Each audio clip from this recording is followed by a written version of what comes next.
नमस्कार विद्यार्थियों, वेदांत क्लासेज में आप सभी का हार्दिक स्वागत व अभिनंदन। विद्यार्थियों, आज जिस टॉपिक के ऊपर हम चर्चा करेंगे उस टॉपिक का नाम रहने वाला है वॉइस यानी वाच्य। क्या रहने वाला है? वाच्य। तो सभी विद्यार्थी सबसे पहले टॉपिक का नाम लिख लो, आज का हिंदी का वाच्य। कौन सा रहने वाला है? वाच्य। टॉपिक का नाम हमेशा पेज के बीच में लिखा जाता है, हेड में नहीं लिखा जाता। आपने देखा होगा, मैंने भी बोर्ड में बीच में लिखा है, मैं भी इधर लिख देता है यहाँ पे धीरे से है। अच्छा, इधर साइड में लिख देता। हमेशा पेज के बीचों बीच में नया टॉपिक का नाम लिखा जाता है, ऊपर की तरफ लिख दें आप, ऐसे जो भी। चलो ठीक है। अब देखो विद्यार्थियों,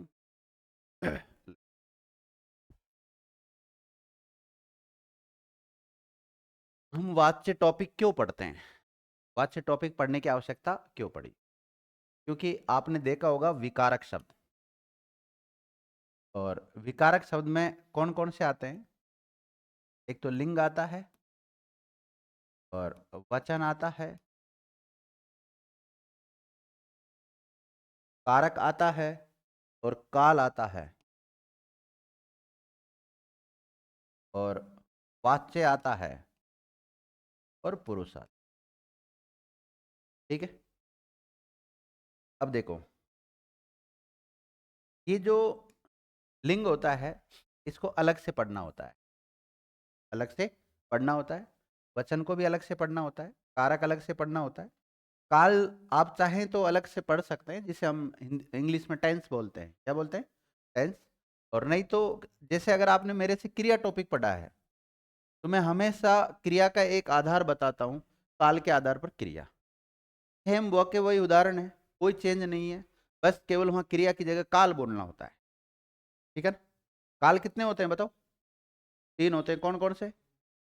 भूतकाल, वर्तमान काल और भविष्य काल। और क्रिया भी काल के आधार पर 3 ही होती है, भूतकालिक क्रिया, वर्तमानकालिक क्रिया और भविष्यकालिक क्रिया। ध्यान रखना।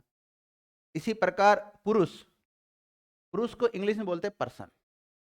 First person, second person, third person, जिसे हम सामान्यतः कहते हैं उत्तम पुरुष, मध्यम पुरुष और अन्य पुरुष। और अन्य पुरुष को इस संस्कृत में प्रथम पुरुष कहते हैं। ठीक है। ये हम पढ़ते हैं सर्वनाम टॉपिक के साथ। किसके साथ? सर्वनाम के साथ। और कभी जैसे अगर सर्वनाम आपके सिलेबस में नहीं दिया हुआ रहता है, फिर ऐसी स्थिति में हम इसे अलग से पुरुष, अगर पुरुष अलग से दे रखा है तो पुरुष अलग से पढ़ा। लेकिन अगर आपने सर्वनाम पढ़ लिया ना, तो आपको बिल्कुल भी पढ़ने की आवश्यकता नहीं है अलग। हाँ, सर्वनाम के जो भेद होते हैं उसमें जो पुरुषवाचक सर्वनाम है उसको ढंग से पढ़ना पड़ेगा, पर बस शर्त ये है। तो आज हमने जो टॉपिक स्टार्ट किया है वो टॉपिक कौन सा है? वाच्य। इंग्लिश में इसे वॉइस कहते हैं। और वाच्य एक विकारक शब्द है। क्या बात सही है? वाच्य क्या है? विकारक शब्द है, ध्यान रखना। और वाच्य का जो अर्थ होता है वो होता है बोलने का विषय। क्या होता है? बोलने का विषय। तो सबसे पहले आप वाच्य के बारे में लिखो। वाच्य एक विकारक शब्द है। वाच्य एक विकारक शब्द है। वाच्य कैसा है? एक विकारक शब्द है। वाच्य एक विकारक शब्द है। लिखो ऐसे इंग्लिश में लिख लो, इसको वॉइस कहते हैं। इंग्लिश में क्या कहते हैं? जहां आपने वाच्य हेडिंग डाला ना उसके ब्रैकेट में लिख सकते हो आप वॉइस। VOICE, voice. ठीक है। अब इसके बारे में लिखेंगे हम। वाच्य शब्द का जो अर्थ होता है वो क्या होता है? बोलने का विषय। देखो, वाच्य शब्द का शाब्दिक अर्थ बोलने का विषय होता है। क्या होता है? बोलने का विषय।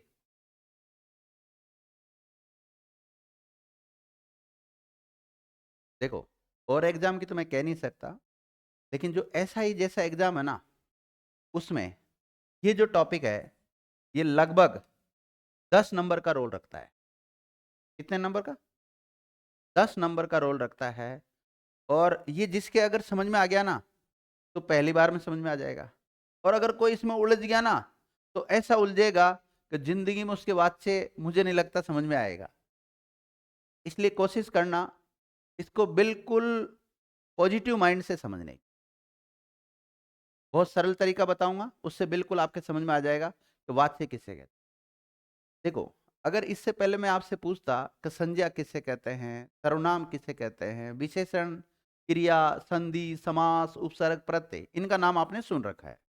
लेकिन जैसे ही वाच्य आता है, अगर वाच्य की मैं कुछ विद्यार्थियों से डेफिनेशन भी पूछूं ना तो वो भी नहीं बता पाएंगे। बता सकते हो आप लोग पीछे जो बैठे हो, जो नहीं बता सकते हो ना?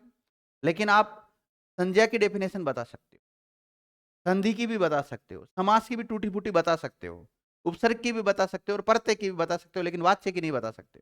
और वाच्य की परिभाषा बहुत सरल है। ठीक है, तो अभी तो हमने लिखा कि वाच्य शब्द का अर्थ क्या होता है, बोलने का विषय। वाच्य एक विकारक शब्द है, मतलब इसका मतलब यह है कि वाच्य की वजह से परिवर्तन होता है। ये तो बात सच है, क्योंकि विकारक शब्द किसे कहते हैं? जिनकी वजह से परिवर्तन होता हो, और जिनकी इनकी वजह से जिनमें परिवर्तन होता है उनको हम विकारी शब्द कहते हैं, और जिनमें परिवर्तन नहीं होता उन्हें हम अव्यय कहते हैं। क्या कहते हैं? और अव्यय का ही दूसरा नाम क्या मिलता है? अविकारी शब्द मिलता है, ध्यान रखना। तो अब लिखेंगे हम वाच्य की परिभाषा। और देखो, वाच्य को इंग्लिश में क्या बोल रहे हैं? वॉइस। आपने अंग्रेजी जरूर पढ़ी होगी, और उसमें आपने पढ़ा होगा एक्टिव वॉइस, पैसिव वॉइस, सुना होगा ना नाम तो। अपने को आते कि नहीं आते वो बात एक अलग है, पर नाम तो सुना है। लेकिन यहां पर वॉइस दो नहीं होते, यहां पर तीन होते हैं, एक्टिव, पैसिव और इम्पर्सनल। अगर हिंदी में बात करें तो कर्तृवाच्य, कर्मवाच्य और भाववाच्य होते हैं। चलो सबसे पहले परिभाषा लिखते हैं।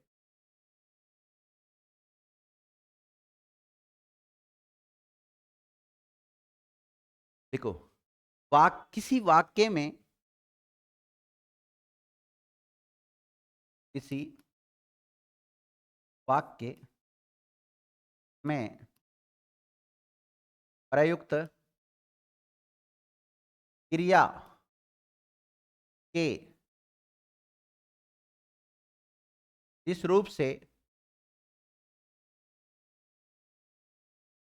पता चलता है, जिस रूप से पता चले कि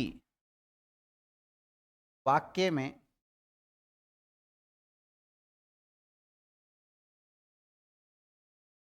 प्रधानता किसकी है, वाक्य में प्रधानता किसकी है,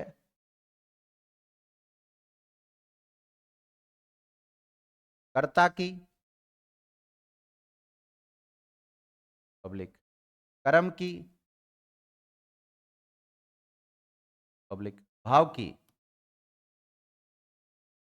तो उसे वाच्य कहते हैं। इसे क्या कहते हैं? वाच्य कहते हैं।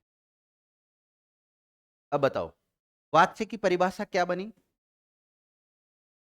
किसी वाक्य में प्रयुक्त क्रिया के जिस रूप से ये पता चले कि वाक्य में प्रधानता किसकी है, वाक्य में प्रयुक्त कर्ता की है, कर्म की है या भाव की है, तो उसे क्या कहते हैं? वाच्य कहते हैं। बहन जी, हम जो टॉपिक पढ़ रहे हैं उस टॉपिक का नाम है वाच्य, यानी वॉइस। इंग्लिश में वॉइस दो होते हैं, एक्टिव और पैसिव, लेकिन हिंदी में वाच्य तीन होते हैं, कर्तृवाच्य, कर्मवाच्य और भाववाच्य। वाच्य एक विकारक शब्द है। वाच्य शब्द का जो अर्थ है वो होता है बोलने का विषय, ढंग नहीं, विषय, बोलने का विषय। अब देखो, किसी वाक्य में प्रयुक्त क्रिया के जिस रूप से ये पता चले कि वाक्य में प्रधानता किसकी है, कर्ता की है, कर्म की है, भाव की, तो उसे क्या कहते हैं? वाच्य कहते हैं। लिख लिया? लिखो, वाक्य में प्रधानता के आधार पर, वाक्य में प्रधानता के आधार पर वाच्य वाक्य में प्रधानता के आधार पर वाच्य 3 प्रकार के होते हैं। वाच्य कितने प्रकार के होते हैं? 3 प्रकार के होते हैं।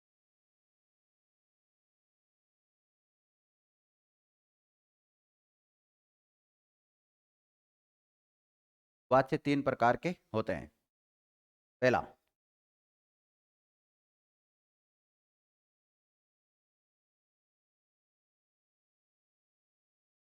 मतलब चाहे ये ध्यान रखना ना, कर्तृवाच्य।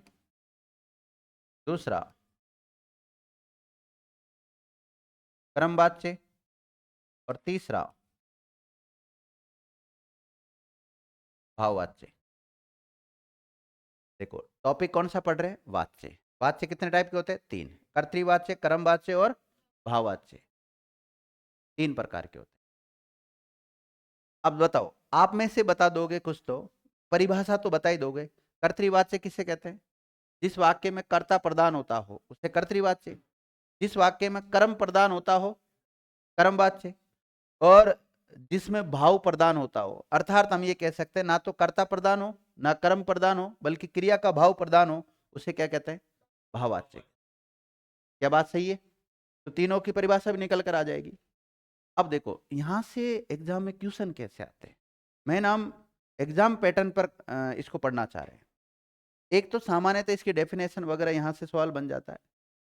2 सवाल ऐसे बनते हैं, कोई आपको सेंटेंस दे दिया जाता है, कोई भी वाक्य दे दिया जाएगा और उसमें पूछा जाएगा कौन सा वाच्य है, मतलब इस वाक्य में कौन सा वाच्य है। आपको देखो क्या दिया जाएगा? वाक्य। क्या दिया जाएगा? वाक्य दिया जाएगा, मतलब सेंटेंस आपको दिया जाएगा और वो पूछेगा क्या उसमें? वाच्य पूछेगा। क्या पूछेगा? वाच्य। वाक्य देगा और पूछेगा क्या? वाच्य। सेंटेंस देगा और वॉइस पूछेगा। क्या देगा आपको? सेंटेंस देके वॉइस पूछेगा, या वॉइस का नाम लिखकर चार चार नीचे वाक्य लिख देगा और पूछेगा कि कर्तृवाच्य का उदाहरण कौन सा है, कर्मवाच्य का उदाहरण कौन सा है, भाववाच्य का उदाहरण कौन सा है, ऐसा भी पूछ। इसको हम बोलते हैं वाच्य की पहचान। वाच्य की पहचान कैसे करोगे? जैसे माना कि मैं कह रहा हूं सुरेश विद्यालय गया, सुरेश विद्यालय गया, कौन सा वाच्य? कोई मत बताना, मैं जिससे पूछूंगा वो भी बताएगा। सुरेश विद्यालय गया, 3 वाच्य है अपने पास। देखो मैंने सेंटेंस बोला है कि सुरेश विद्यालय गया, कौन सा वाच्य है? कर्तरी, कर्म या भाव? अब कोई कर्म कह रहा है, कोई कर्तरी कहेगा। चलो दूसरा वाक्य चेंज कर दो, सुरेश विद्यालय गया था।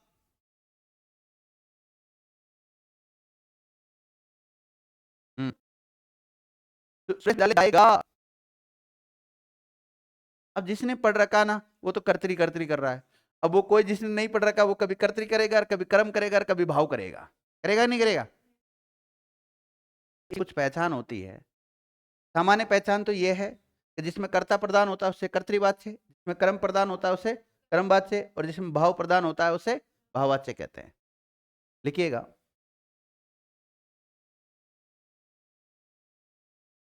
क्या लिखा आपने लास्ट पॉइंट? 3 प्रकार के होते हैं, तीनों के नाम लिख लिए। अब एक एक के बारे में मैं थोड़ी थोड़ी बातें आपको लिखा देता हूँ। लिखाने से तात्पर्य है कि तीनों के बारे में जो पहचान है वो लिखा देता हूँ। आपको टेबल नहीं बनानी है, टेबल केवल मैं बनाऊंगा। और आप घर पे जब इसका रिवीजन करो ना तो अब अपने स्तर पे आप टेबल बना लेना, क्योंकि आप टेबल बनाओगे तो आपका ये जो रजिस्टर वो छोटा पड़ जाएगा। केवल नाम बता दो मुझे कौन कौन से होते हैं।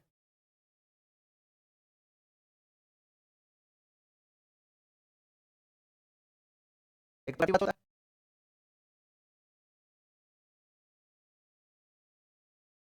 कि टेबल आपके इस टॉपिक को सिखाने और नहीं सिखाने में अहम भूमिका निभाएगी, लेकिन टेबल में आपको थ्योरी लिखनी है। कर्मवाच्य, कर्मवाच्य और भाववाच्य, ये 3 नाम तो पता है आपको, है ना? भाववाच्य। सबसे पहले हम पहचान लिख रहे हैं कि भाई कैसे कर्तरी को पहचानेंगे, कैसे कर्म को और कैसे भाव को, और फिर बाद में इनके उदाहरण दूंगा। अगर मैं आपको फिर उदाहरण मिक्स में उदाहरण दूंगा, अगर आप पहचान लेते हैं कि सर ये कर्तरी में जाएगा, ये क्रम में जाएगा, ये भाव में जाएगा, फिर तो कोई दिक्कत नहीं है, इसका मतलब आपको वाच्य आ गया। लेकिन आने के बाद में भी फिर भी सवाल गलत हो जाता है, पूछो क्यों? क्योंकि फिर हम इन वाच्यों का रूप परिवर्तन करेंगे। जैसे आपने लिंग टॉपिक पढ़ा होगा, पुंलिंग और स्त्रीलिंग होते हैं, उनकी पहचान कर ली आपने, कर ना? जैसे एक माता शब्द में कौन सा लिंग है? स्त्रीलिंग। अब माता का पुंलिंग शब्द होगा, तो उसको रूप ही तो परिवर्तन किया आपने, तो रूप परिवर्तन करना भी आना चाहिए। इसी प्रकार वाच्यों का रूप परिवर्तन करना, कर्तृवाच्य बता दिया आपने कि इसका क्रम वाच्य बनाओ या इसका भाववाच्य बनाओ, या भाववाच्य दे दिया, दे देगा वो खुद ही कि भाववाच्य का कर्तृवाच्य कौन सा होगा, कौन सा क्रम वाच्य बनेगा, ये देखना होगा आपको, है ना? तो अगला स्टेप वो है, पहला सबसे पहले हम इसकी पहचान लिखेंगे, फिर उदाहरण लिखेंगे, उदाहरणों को पहचानेंगे, एक प्रकार से वाच्य पहचानने का तरीका बता रहा हूं आपको। तो एक वाच्य, दूसरा क्रम वाच्य, तीसरा भाववाच्य। अब कर्तृवाच्य में सबसे पहले लिखे आप, हेडिंग डालो कर्तृवाच्य।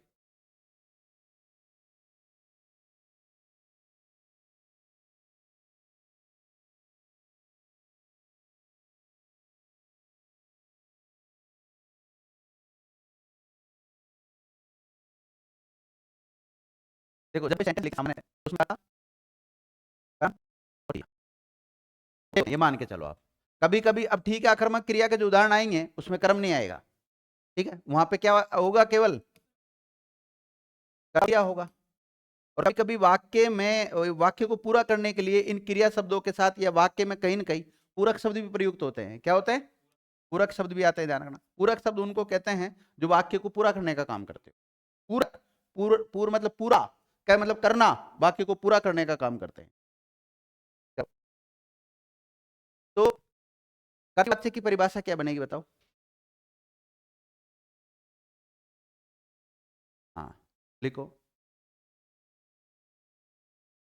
क्रिया के जिस रूप से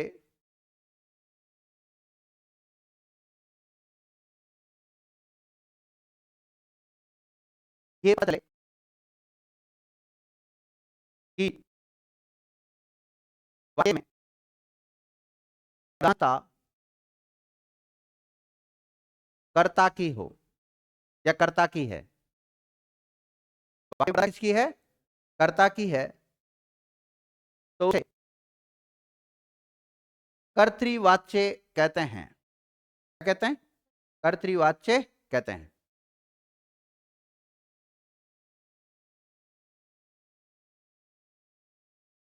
कर्तृवाच्य कहते हैं।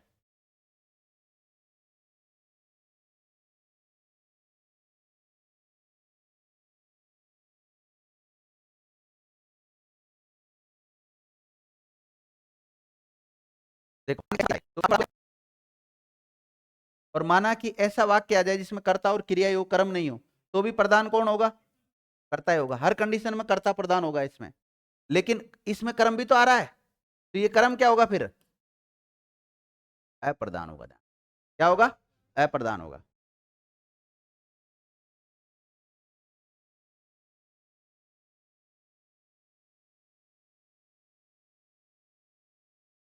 देखो इसमें कर्ता प्रधान होता है, कर्तृवाच्य में क्या होता है? कर्ता प्रधान होता है।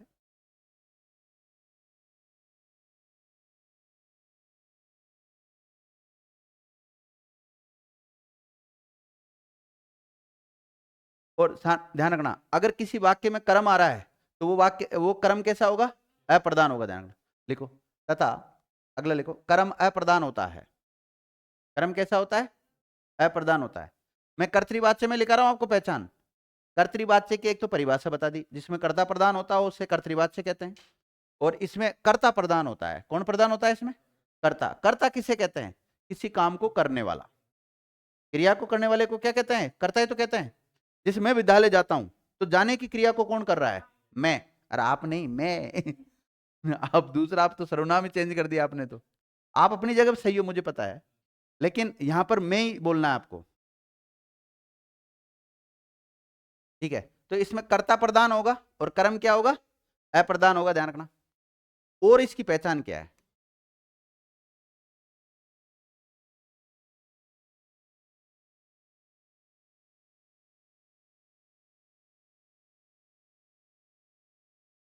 देखो, इसकी पहचान ये है कि कर्ता के तुरंत बाद में ने विभक्ति चिन्ह आएगा और नहीं तो कोई भी विभक्ति चिन्ह नहीं आएगा। मतलब कर्तृवाच्य की पहचान क्या है? उस वाक्य का जो कर्ता है ना, उसके तुरंत बाद में क्या आएगा? ने विभक्ति चिन्ह। और कर्ता का विभक्ति चिन्ह भी क्या होता है? नहीं होता है। कर्ता ने कर्म को करण से संप्रदान अपादान, मैंने पढ़ाया ना आपको कारक टॉपिक। ठीक है, तो अब ऐसे लिखो इसकी पहचान में, कर्ता के तुरंत बाद में, कर्ता के तुरंत बाद ने विभक्ति चिन्ह आता है। कर्ता के तुरंत बाद ने विभक्ति चिन्ह आता है। कर्ता के तुरंत बाद ने विभक्ति चिन्ह आता है। लेकिन कभी कभी कोई भी विभक्ति चिन्ह नहीं आता है। कोई भी विभक्ति चिन्ह नहीं आता है।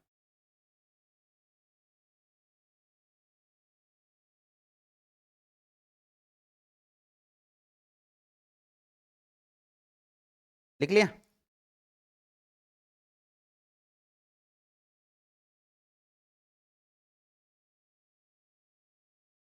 अब देखो, किसी भी वाक्य का जो मुख्य अंग होता है वो क्रिया होता है। अगर किसी वाक्य में क्रिया नहीं तो वो वाक्य अधूरा है अपने आप में, वो वाक्य हो ही नहीं सकता। मतलब वाक्य की आवश्यक शर्त कह सकते हो या आवश्यक अंग कह सकते हो, तो वो क्या है? क्रिया। क्रिया अगर नहीं हो रही तो वो वाक्य नहीं है। फिर क्या है? वो वाक्यांश हो सकता है, वो पदबंध हो सकता है। एक मिनट,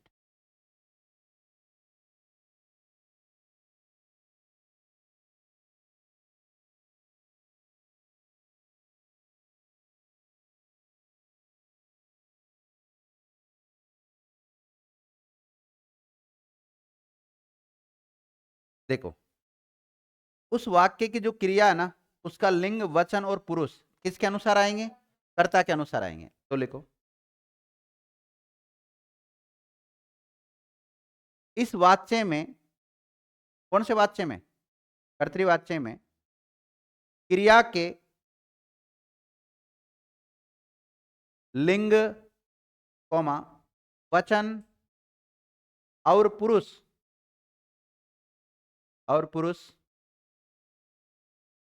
कर्ता के अनुसार,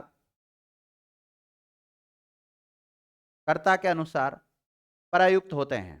किसके अनुसार आते हैं? कर्ता के अनुसार प्रयुक्त होते हैं। कर्ता के अनुसार प्रयुक्त होते हैं।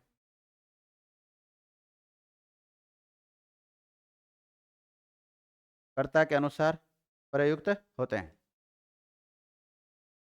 पी लो, ये चाय पी लो, पिला दे, उसको पिला दे, उनको पिला दे, वो उधर बैठे दास।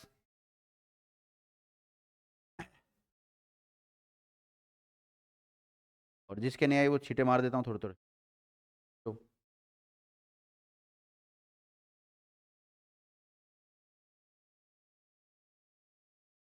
ये अलवर नरेश तो पीता ही नहीं है। क्या? थोड़ी 5-10 मिनट रुक जा।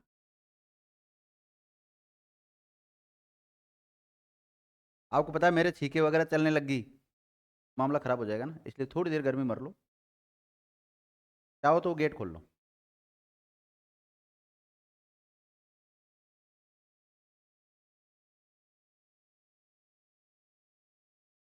अब देखो विद्यार्थियों, कर्तृवाच्य में क्या होता है? क्रिया का लिंग, बात नहीं, क्रिया का लिंग, वचन, पुरुष किसके अनुसार आता है? कर्ता के अनुसार आता है।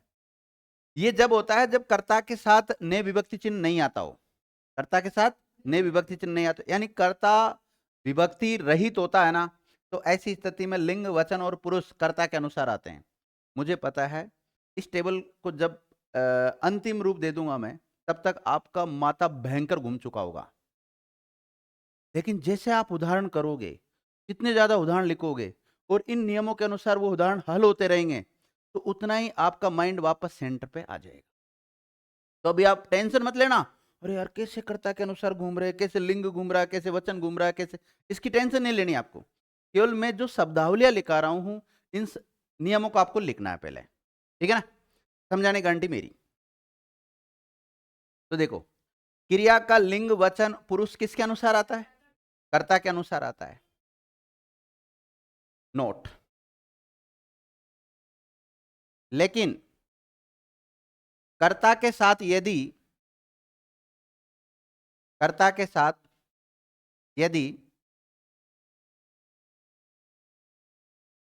ने विभक्ति चिन्ह आया हो, कौन सा? ने विभक्ति चिन्ह आया हो, तो ऐसी स्थिति में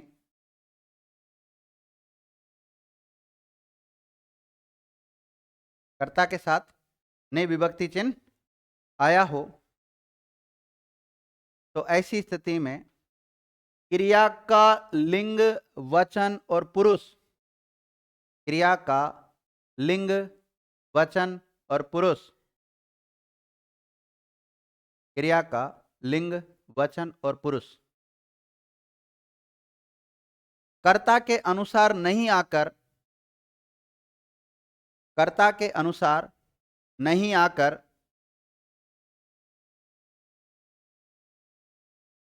कर्ता के अनुसार नहीं आकर कर्म के अनुसार आते हैं।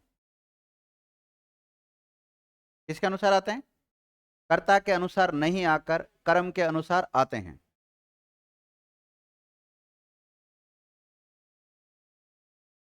लिख लिया?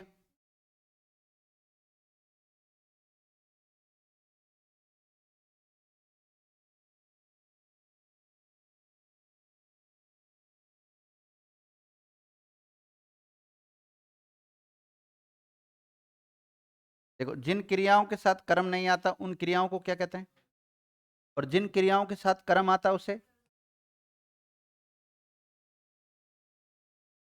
तो देखो, कर्तृवाच्य वाले जो वाक्य होंगे, कर्तृवाच्य वाले जो वाक्य होंगे, और उन वाक्यों में जो क्रिया प्रयुक्त होगी वो अकर्मक भी हो सकती है और सकर्मक भी हो सकती है। तो लिखो, इस वाच्य वाले वाक्य की क्रिया, वाच्य और वाक्य दोनों शब्दावली अलग है। इस वाच्य के वाक्य वाली क्रिया, वाक्य वाली क्रिया अकर्मक ऑब्लिक सकर्मक हो सकती है। अकर्मक ऑब्लिक सकर्मक हो सकती है।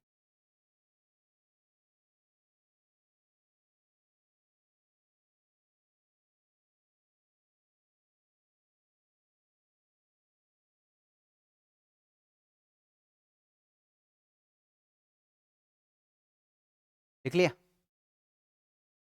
अब दूसरा, थोड़ी सी जगह छोड़ दो, एक दो चार पांच लाइन, दो तीन लाइन की जगह छोड़ दो, और फिर आप लिखो कर्मवाच्य।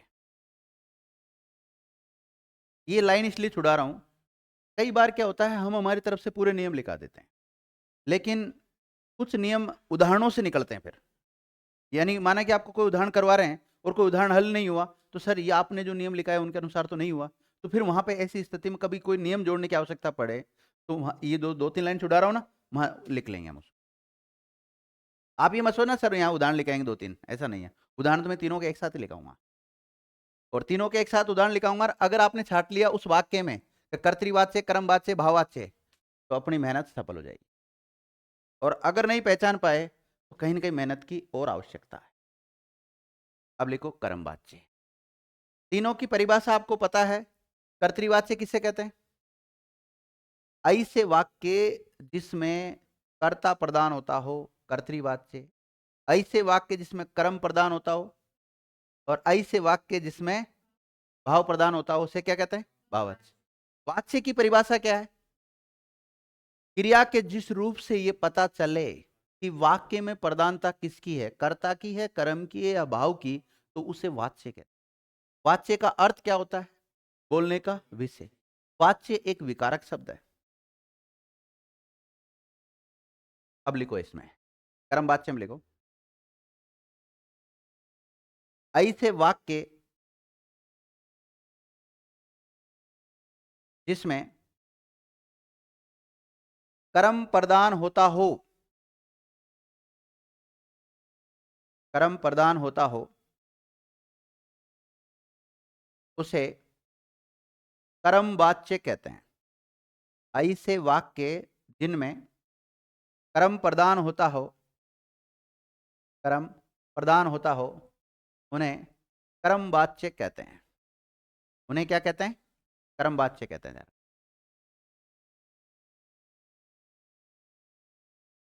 लिख लिया?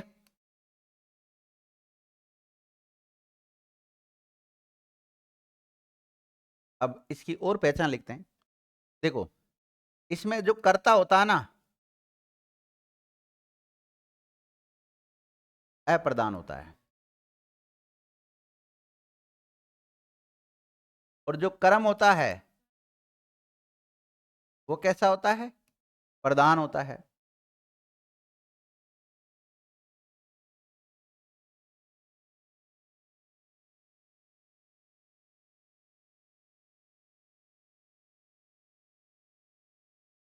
अब देखो, यहां कर्ता के तुरंत बाद में क्या आ रहा है? नहीं, नहीं तो कोई विभक्ति चिन्ह नहीं आ रहा।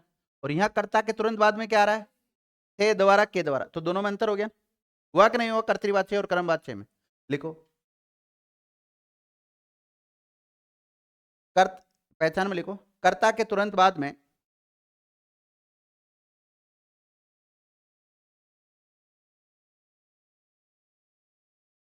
कर्ता के तुरंत बाद में से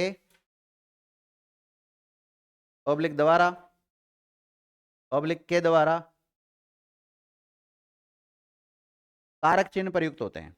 कौन से कारक चिन्ह आते हैं? से द्वारा, के द्वारा कारक चिन्ह आते हैं। कारक चिन्ह को क्या बोल सकते हैं? परसरक बोल सकते हैं, चरम प्रत्यय बोल सकते हो, या विभक्ति चिन्ह बोल सकते हो ना। ओके,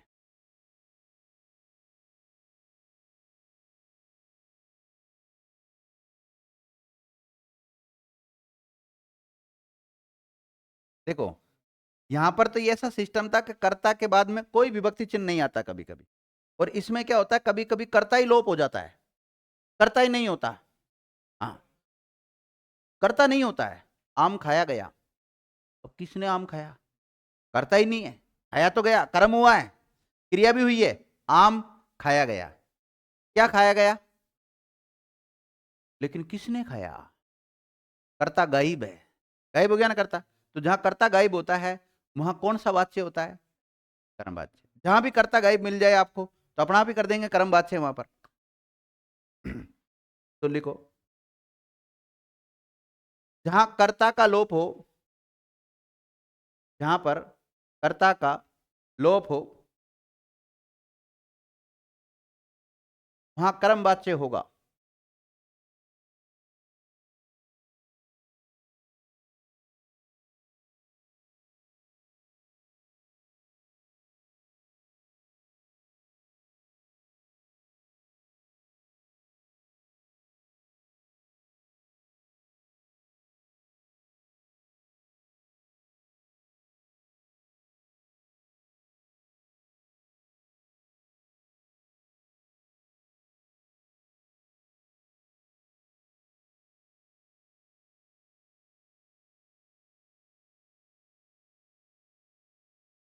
देखो, क्रिया के लिंग वचन पुरुष किसके अनुसार आएंगे?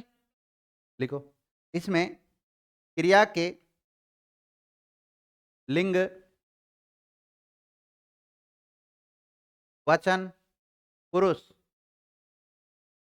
कर्म के अनुसार प्रयुक्त होते हैं। किसके अनुसार आते हैं? कर्म के अनुसार प्रयुक्त होते हैं। कर्म के अनुसार प्रयुक्त होते हैं। कर्म के अनुसार प्रयुक्त होते हैं।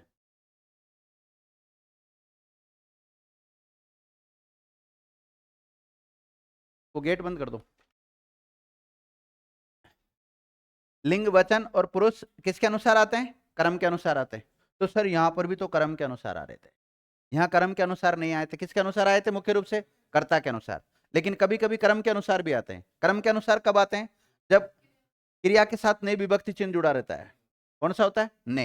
अब बताओ, यहाँ सॉरी, कर्ता के साथ नई विभक्ति चिन्ह जुड़ता है, तो यहाँ कर्ता के साथ नई विभक्ति चिन्ह आता है क्या? कौन सा आता है? या तो से आएगा, नहीं तो द्वारा आएगा, नहीं तो के द्वारा। तो हम कर्तरी और कर्म में देखो काफी अंतर कर लिया हमने, कर लिया ना। बाकी आप इस परिभाषा के अनुसार तो इसका कर ही नहीं सकते हो। इसमें कर्ता प्रधान है, कर्म प्रधान, भाव प्रधान, हमें क्या पता कौन प्रधान है। कर सकते हैं क्या हम उसके अनुसार, जो डेफिनेशन दे रखी है ना उसके अनुसार इसको हम अलग अलग नहीं कर सकते हैं। ये जो पहचान लिखा रहा हूं यही इंपॉर्टेंट है, ये मान के चलो आप। और केवल एक पेज में बनेगी और आपके तो थोड़ी सी जगह लेगी पेज में, उतनी ही जो पहचान लिखाऊंगा उससे पूरा वाच्य, यानी कि ऐसा ही जैसे एग्जाम में 10 नंबर आपको ये दिला देता है, नहीं 10 नंबर का रोल है इसका। चाहे पुराने पेपर उठा के देख लो आप और आगामी पेपर देख लेना। चलो, और कंसेप्ट क्लियर और नहीं होता लोगों का। तो क्रिया के लिंग वचन पुरुष किसके अनुसार आएंगे? कर्म के अनुसार। अब बताओ यहां क्रिया कौन सी आती है, अकर्मक सकर्मक? और यहां पे प्रधान कौन होता है बताओ? कर्म प्रधान होता है। तो जिन क्रियाओं के साथ कर्म आता है वो सकर्मक, और जिन क्रियाओं के साथ कर्म नहीं आता वो अकर्मक। तो सकर्मक क्रिया ही प्रयुक्त होगी, यहां अकर्मक नहीं होगी, ध्यान रखना।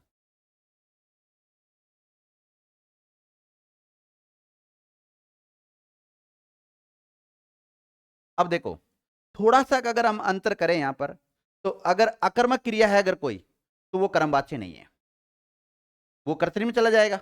अगर दोनों में देखें हम तुलनात्मक दृष्टि से, अगर अकर्मक क्रिया है तो अकर्मक क्रिया का अगर कोई उदाहरण आता है तो कर्तरी में जाएगा, क्रम में जाएगा? कर्तरी में जाएगा, क्रम में जा ही नहीं सकता, क्योंकि कर्म के लिए कौन सी क्रिया होना जरूरी है? सकर्मक क्रिया होना जरूरी है।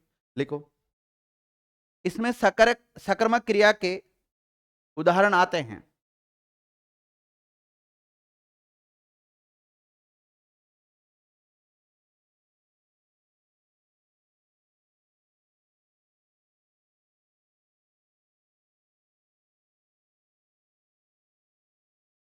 लिख लिया? लिखो, नोट। इस वाच्य का वास्तविक कर्ता करण की भांति प्रयुक्त होता है। किसकी भांति प्रयुक्त होता है? करण, क्योंकि से द्वारा के द्वारा किस में आता है? मुख्य रूप से तो करण में ही आता है, ध्यान रखना। अब वापिस तो बोलना पड़ेगा, प्रियंका बोलना क्या लिखा है? इस वाच्य का वास्तविक कर्ता करण की भांति प्रयुक्त होता है।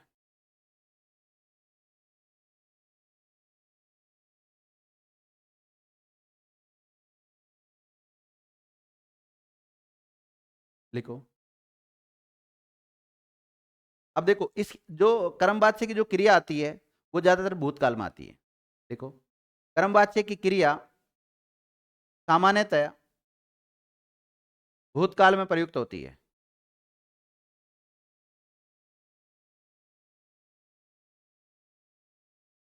भूतकाल में प्रयुक्त होती है।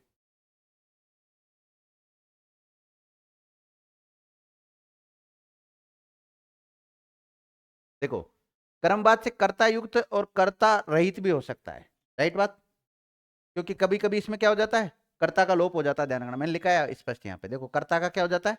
लोप। लिखिएगा, कर्मवाच्य कर्ता युक्त ऑब्लिक कर्ता रहित, कर्ता युक्त ऑब्लिक कर्ता रहित हो सकते हैं, कर्ता रहित हो सकते हैं।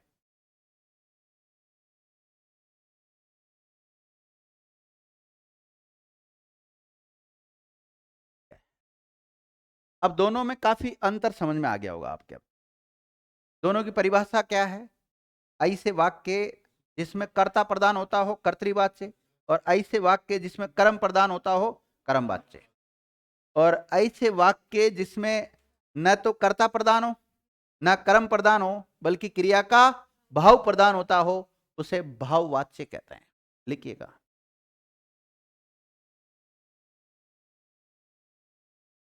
ऐसे वाक्य, वाक्य बोल रहा हूं, ऐसे वाक्य जिसमें, ऐसे वाक्य जिसमें न तो कर्ता प्रदान होता है और न ही कर्म, न तो कर्ता प्रदान होता है और न ही कर्म, बल्कि क्रिया का भाव प्रदान होता हो, क्रिया का भाव प्रदान होता हो तो उसे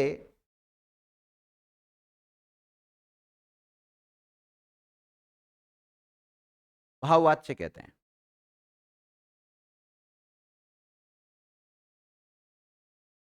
उसे क्या कहते हैं? भाववाच्य कहते हैं।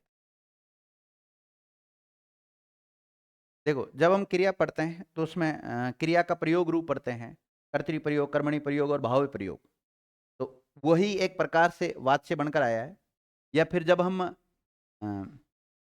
वाक्य टॉपिक पढ़ते हैं तो वाक्य टॉपिक में भी एक प्रकार, वाक्य टॉपिक के भीतर ही इस वाच्य को पढ़ना होता है। वास्तविक रूप तो यह है कि वाक्य के भीतर पढ़ना होता है इसको, लेकिन अलग से विकारक शब्दों में इसका नाम लिखा हुआ है तो हम विकारक शब्दों से उठा के लेके आ गए इसको।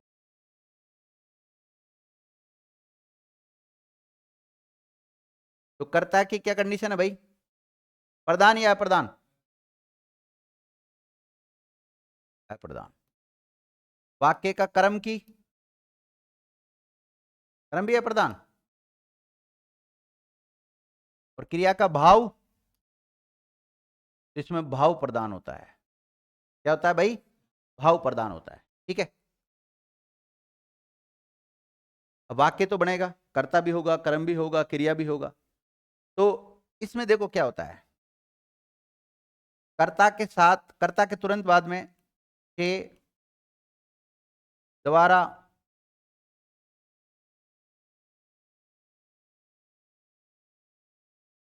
या के द्वारा आता है। तो अगली पहचान लिखो, कर्ता के तुरंत बाद से द्वारा,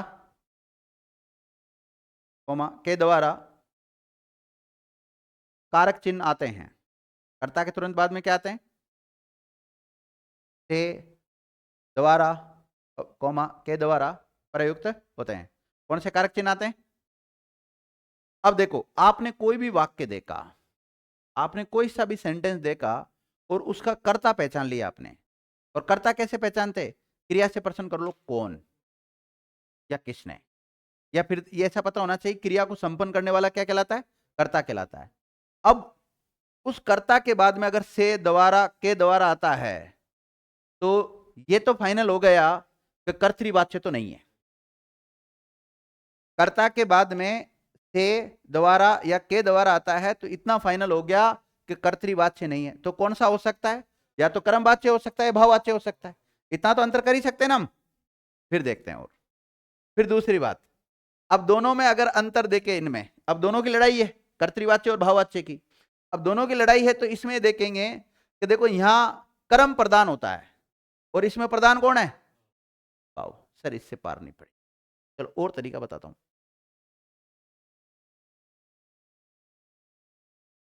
लिखो, भाववाच्य की क्रिया, भाववाच्य की क्रिया के लिंग, वचन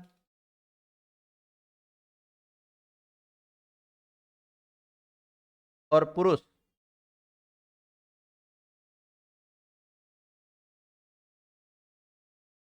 लिंग, वचन और पुरुष। देखो, इस क्रमवाच्य में जो क्रिया होती है उसके लिंग, वचन, पुरुष किसके अनुसार आते हैं? और यहां पे किसके अनुसार आते हैं? कर्ता के अनुसार आते हैं। और कभी कभी कर्म के अनुसार भी आते हैं, उसकी शर्त अलग है। अब यहां पर क्या होगा कि क्रिया का लिंग, वचन और पुरुष कर्ता और कर्म के अनुसार नहीं आते हैं। तो क्या लिखा आपने? बोलो, मैं लिखवा देता हूं, कंटिन्यू। भाववाच्य की क्रिया के लिंग, वचन, पुरुष कर्ता और कर्म के अनुसार नहीं आकर, कर्ता और कर्म के अनुसार नहीं आकर सदैव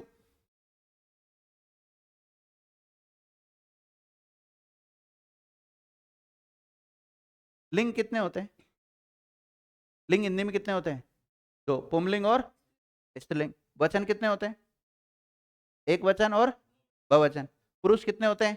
तीन, उत्तम पुरुष, मध्यम पुरुष और अन्य पुरुष। अन्य पुरुष को क्या बोलते हैं? प्रथम पुरुष कहते हैं। तो वचन के अनुसार तो आएगा एक वचन, कौन सा आएगा? एक वचन। और पुरुष के अनुसार आएगा अन्य, और अन्य को हम बोलते हैं प्रथम। क्या बोलते हैं? प्रथम। 1 मिनट में लिखाता हूं सेंटेंस प्रॉपर तरीके से। क्या लिखा आपने, बोलो। लिंग वचन पुरुष कर्ता और कर्म के अनुसार नहीं आकर सदैव पुंलिंग, लिंग किस में आएगा? पुंलिंग, कौमा एक वचन, वचन कौन सा आएगा? एक वचन, कौमा अन्य पुरुष, अन्य पुरुष। और अन्य पुरुष के ब्रैकेट में क्या लिखोगे? प्रथम पुरुष में आते हैं या आती है। तो क्रिया के लिंग वचन और जो पुरुष है वो कर्ता के अनुसार नहीं आएंगे, ना ही कर्म के अनुसार आएंगे, बल्कि लिंग किस में होगा? पुंलिंग में होगा। वचन किस में होगा? एक वचन में होगा। पुरुष कौन सा होगा? अन्य पुरुष होगा। ध्यान, इस बिंदु को ध्यान रखना है। अब बताओ, यहाँ क्रिया अगर दोनों में देखे हम, दोनों की पहचान, क्योंकि कर्ता के बाद में यहाँ भी से द्वारा के द्वारा आ रहा है, और यहां पर क्रिया के बाद में से द्वारा के द्वारा आ रहा है, लेकिन यहां की जो क्रिया है उसका लिंग वचन पुरुष किसके अनुसार बदल रहा है? कर्म के अनुसार। और यहां कर्म का कोई प्रभाव नहीं पड़ रहा है। कर्म का प्रभाव पड़ा है क्या? बल्कि लिंग किस में आ रहा है? पुंलिंग में आएगा सदैव। वचन किस में आएगा? एक वचन में। यहां बहुवचन वाला भी हो सकता है, लेकिन महावचन कौन सा होगा हमेशा? यहाँ एक वचन भी हो सकता है, बहुवचन भी हो सकता है, लेकिन वहां हमेशा एक वचन होगा। वहां पर जो पुरुष है, कर्म का जो पुरुष है वही इसका पुरुष होगा, लेकिन यहां पे पुरुष किस में आएगा? हमेशा अन्य पुरुष में आएगा। ध्यान रखना। कुछ भी होना, इस यहाँ कोई प्रभाव नहीं पड़ रहा, ना तो कर्ता का प्रभाव पड़ रहा है, ना कर्म का प्रभाव पड़ रहा है। यही तो अंतर है इनमें।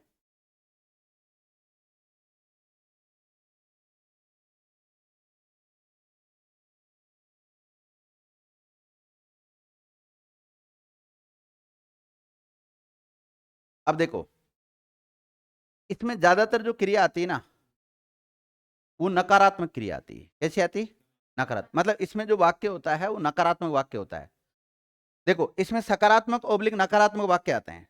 सकारात्मक भी आता है और नकारात्मक भी आता है। इसमें भी आ सकता है सकारात्मक और नकारात्मक, इसमें भी आ सकता है। लेकिन ज्यादातर नकारात्मक वाक्य किसमें मिलेंगे आपको?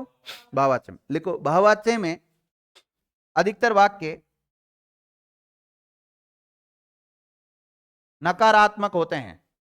अब आप ये मत कहना कि सर कर्तरी में होते हैं, क्रम में होते कि नहीं होते, उनमें भी हो सकते हैं ध्यान रखना नकारात्मक, लेकिन ज्यादातर किस में आते हैं? भाववाच्य में। तो इस नकारात्मक से तो हम पहचान नहीं सकते इसको, क्योंकि उसने ये वाला दे दिया। तो जैसे सुनो, एक लिखा राम से चला नहीं जाता। राम से भाववाच्य, राम चल नहीं सकता। राम के बाद में कोई कारक चिन्ह आया क्या? तो जब कारक चिन्ह नहीं आता तो कर्तरी में जाता है, कर्म में जाता है, भाव में जाता है? अच्छा, कर्ता के बाद में कोई कारक चिन्ह नहीं आता तो किस में जाता है? कर्तरी में जाता है। राम से चला नहीं जाता, भाव। कर्म तो आ ही नहीं रहा, कर्म तो है ही नहीं इसमें। चलो आगे देखेंगे। अभी रुक जाओ, अभी टेंशन ना लें आप बिल्कुल भी। अभी केवल आप पहचान लिखते रहो। अभी काम क्या है अपना? केवल पहचान लिखना। जब हम उदाहरण लिखेंगे, आपसे अगर हल हो जाते हैं तो अच्छी बात है, नहीं होते हैं तो मैं करवाऊंगा।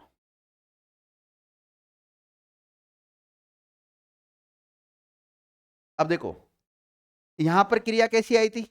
अकर्मक और सकर्मक आई थी। यहां कैसी आई? सकर्मक।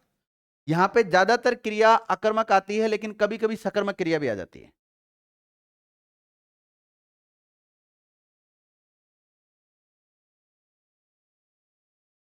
लिखो, भाववाच्य की क्रिया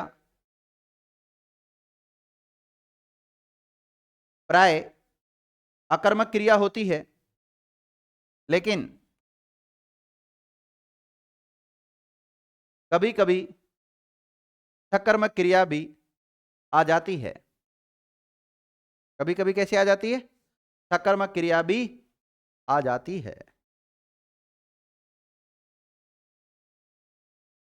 कभी कभी सकर्मक क्रिया भी आ जाती है। लिख लिया? नोट।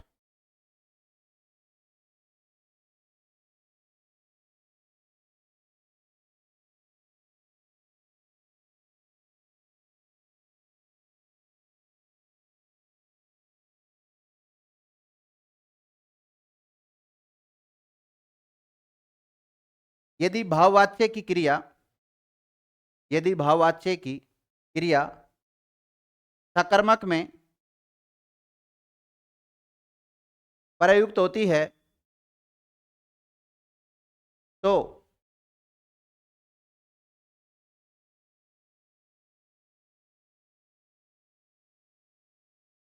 तिर्यक कारक के रूप में प्रयुक्त होती है। तिर्यक कारक के रूप में प्रयुक्त होती है। किसके रूप में? तिर्यक कारक। कारक दो बताए थे ना आपको मैंने, मूल और तिर्यक। तिर्यक कारक का मतलब कौन कोई विभक्ति चिन्ह जुड़ा रहता है। तिर्यक कारक के रूप में प्रयुक्त होती है, अर्थात वाक्य में प्रयुक्त कर्ता, अर्थात वाक्य में प्रयुक्त कर्ता और कर्म अपने अपने विभक्ति चिन्हों के साथ, अपने अपने विभक्ति चिन्हों के साथ प्रयुक्त होते हैं।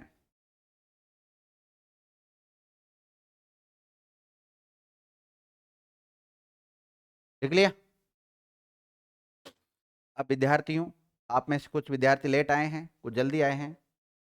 जो भी कारण रहा हो, मेरी वजह से, आपकी वजह से, जो भी है, आप इस टेबल को एक बार, जिन्होंने थ्योरी लिखी है वो भी और जिन्होंने नहीं लिखी है वो भी, इस टेबल को एक बार बना लो और उसके बाद में हम अगली क्लास में इसके बारे में चर्चा करेंगे, है ना। धन्यवाद विद्यार्थियों।